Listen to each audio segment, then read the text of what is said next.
Thank you so much for Haiti I'm sorry, for Esther for the invitation. You're absolutely correct. You're talking about roughly 1 million people have been displaced, and the gangs have controlled about 80% of Port of the capital, which is called Port-au-Prince. So the situation is rather dire, and we're talking about also more than 6,000 people have also died last year.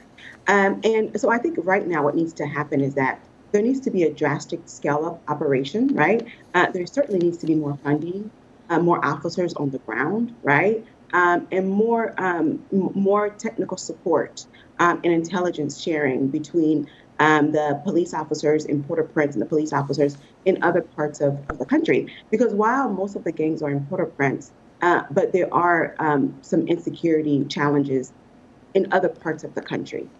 Uh, Joanna, the gangs are also said to recruit young children. They force them to kill people and are reportedly also burning babies alive. How did Haiti get here?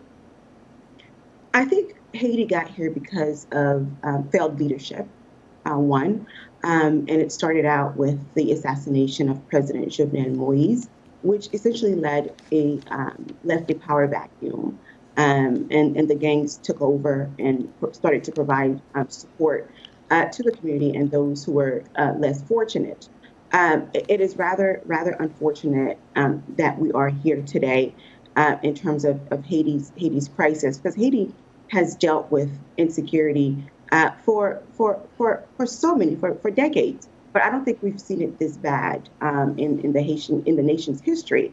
But also, too, I think we need to take into consideration is that just recently the Trump administration decided to terminate TPS, which is temporary protected status, for Haitian nationals 6 months before its deadline, which was supposed to expire in February 2026, but now it will expire.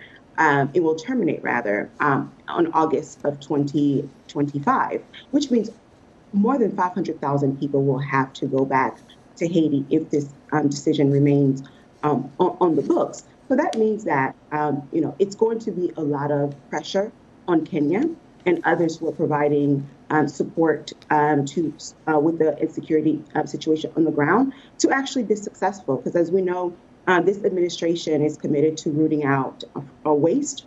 And if the United States is the biggest funder of the Kenyan-led mission, the United States will want results because the United States will want to create a condition that is suitable for those Haitian nationals to return back to their native land.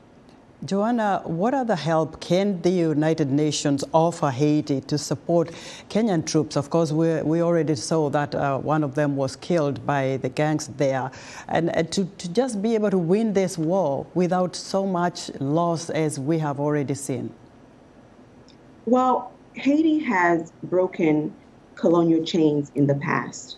As the first Black independent country in the world, I think Haiti can do it again. So what I think needs to happen here is that Haiti has to liberate itself from this challenge, from this insecurity crisis, also humanitarian crisis, but it's going to need the support of its international partners.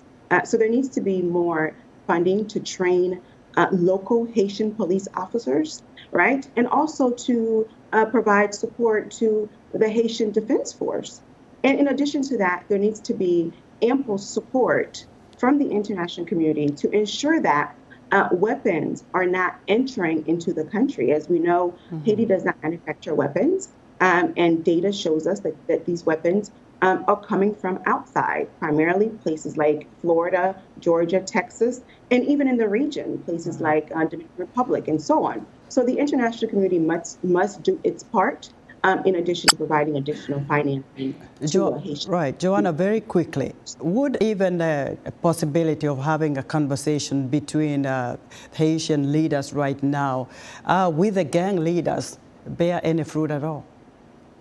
I think we are in a position where you must have a conversation with them. I mean, Esther, you're talking about right now about police personnel on the ground, right, between Kenya and some other nations. These gangs are roughly 12,000, and they have a great grip on the geographic Okay. understand the country very well, it is imperative for the Haitian government and some of its Haiti's international partners to actually have a dialogue with the gangs so that there could be a ceasefire and hopefully we can return to some level of normalcy.